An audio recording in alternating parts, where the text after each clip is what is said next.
Então, já que a gente falou um pouquinho da Bulma, né, que acredito que, como tu falou, né, a personagem pela qual tu é mais conhecida, então muitos provavelmente estavam esperando esse assunto entrar em algum momento. Queria saber mais algumas coisinhas, como por exemplo, como é que foi o teste ou o convite para dublar a Bulma. Provavelmente quando aconteceu pela primeira vez, tu não fazia a menor ideia da proporção que esse personagem teria na tua vida, né? Mas como é que foi bem no começo? Como é que surgiu essa oportunidade? Como que a Bulma entrou na tua vida? Foi em 1999, eu lembro como se fosse anteontem, porque é muito claro para mim, eu lembro muito desse dia. E pensa, a gente tem a noção de pesquisa, de saber as coisas, de participação do público após a internet. Em 99 a internet era fraquíssima e não era usada exatamente para isso. Eu tinha o meu Hotmail e era a única coisa que eu tinha ligado à internet em 99 era o tal do Hotmail.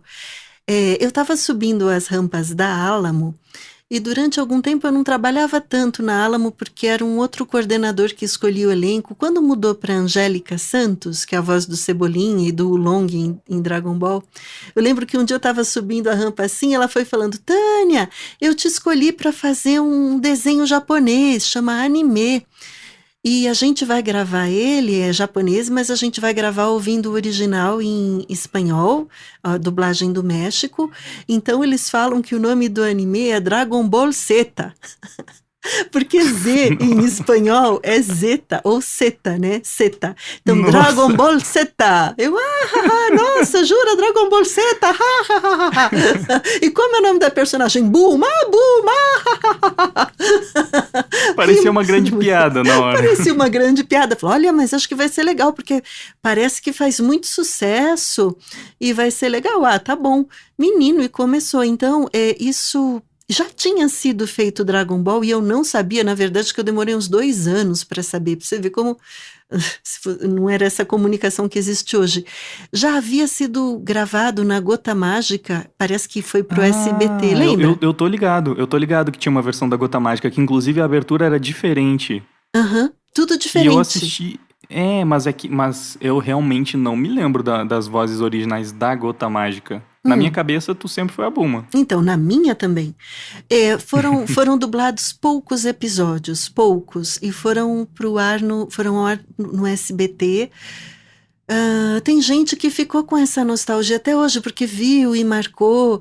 E eu lembro que o Goku era o Goku criança, né? Óbvio, era a Noeli Santisteban, que logo em seguida foi morar na Califórnia. Então ela não deu continuidade à Úrsula, porque a irmã do Wendell passou a fazer esse papel quando a gente fez. Mas quando eu comecei a fazer, eu já comecei a fazer o Z. Depois refiz o Z por mais 2 vezes, toda a saga do Dragon Ball Z. E depois eu fiz o clássico. Eu fiz Dragon Ball Kai, saga não sei de quem, outro Dragon Ball Kai, fiz Dragon Ball GT, fiz vários OVAs. E, menino, durante esses OVAs, passavam para tudo quanto é estúdio, então o original era Alamo. Mas teve coisas que foi para DPN, coisas que foram para BKS, e daí, como era na BKS, a filha da dona pegou a Bulma para ela fazer. Então você vai ver que tem OVA, que era a Daniela que fazia a Bulma. Quando foi para o estúdio do Parisi, a tradutora colocou mãe no script, que era eu, que no caso tinha lá o filho, era mãe do Trunks, mas botou mãe e falou: a mãe deve ser a Titi. E sei lá, colocou. Não, sei que colocaram a Raquel para fazer a Bulma. A Raquel já era a Titi, ela chegou lá, viu que era outra, mas é sempre uma pauleira. E ela fez a Bulma. Então você vai ver que tem ovas ou tem coisas com a Raquel fazendo. Depois eu estava fazendo um trabalho na Europa, a Silvia Suzy teve que me cobrir e fez a Bulma por poucos episódios na DPN. Aí a Globo falou: Deixa não, eu te interromper porque eu fiquei com uma curiosidade.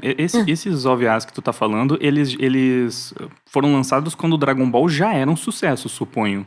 sim, eu acho que eles foram para VHS. Eu não sei se tem coisa em DVD. O anime já era um sucesso de audiência. Já, já, porque em 99 eu comecei e assim que eu comecei já começou forte. A vida É, inteira foi é- forte, foi então, sucesso. eu não consigo entender é, como que alguns estúdios podem tratar de forma, digamos, um tanto quanto relapsa um produto que é tão grande e bem sucedido, sabe? A ponto de não fazer ideia, tipo, quem é a mãe? É a Bulma? Quem é essa personagem aqui e tal? E não conhecer o mínimo, digamos assim, do produto que eles estão trabalhando. Enfim, fazer um trabalho que provavelmente a maior parte dos fãs não vão gostar muito do resultado, né? Pois bem-vindo ao mundo da dublagem, e ao mundo da dublagem nos anos 90 e início dos anos 2000, que era exatamente assim. As pessoas mal se comunicavam, o pessoal da internet ainda não era forte o bastante para sair espinafrando, descendo a lenha. Então, quando indagado sobre isso, Parisi falou, Parisi já morreu, eu estou falando dele que assim, mas ele falou, não, a Tânia estava viajando na época. Imagina, quando eu ia viajar, que eu fazia o trabalho na Bélgica, a minha amiga ficava com o celular, anotava tudo, eu nunca fui contatada. E a própria Raquel falou, não, estava escrito mãe no script, por isso que eu fiz. E a Raquel tem vergonha disso, mas ela fala. E, por exemplo, a Daniela Piquet ter feito a Bulma. E aí, quando a Silvia Suzy, eu avisei na DPN, eu falei, eu preciso ir gravar, eu vou ficar, sei lá, 3 semanas na Europa e volto.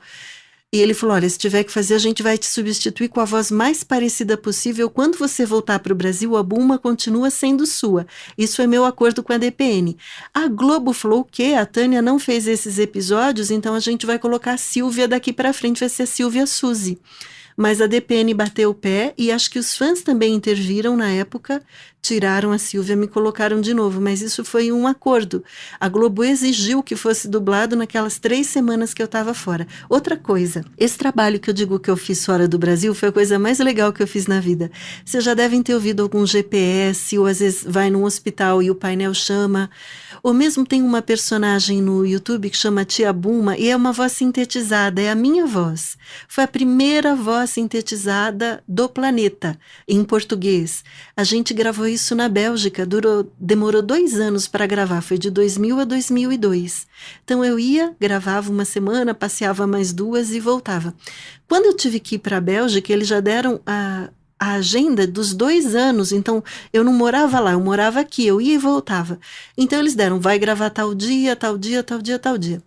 Eu estava fazendo Futurama na Dublavídeo, e a Dublavídeo falou, não, a gente vai te substituir. Colocaram a Raquel para fazer o papel da Amy, do Futurama.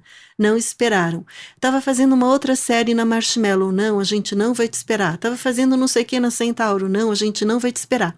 Chegou a Angélica Santos na Alamo e falou, não, a gente vai comprar essa briga com você, não vamos colocar ninguém no lugar da Bulma, você vai continuar sendo a Bulma. E eu nunca dei trabalho para a Alamo, assim, eu sempre tinha aquelas datas, as datas europeu, né? Nunca foram alteradas, eu sempre gravei tudo direitinho e por causa da Angélica ter confiado em mim, é que eu continuei com a Bulma esse tempo todo. Hoje a Alamo não existe mais, mas foi o grande berço, assim, de Dragon Ball e da Bulma.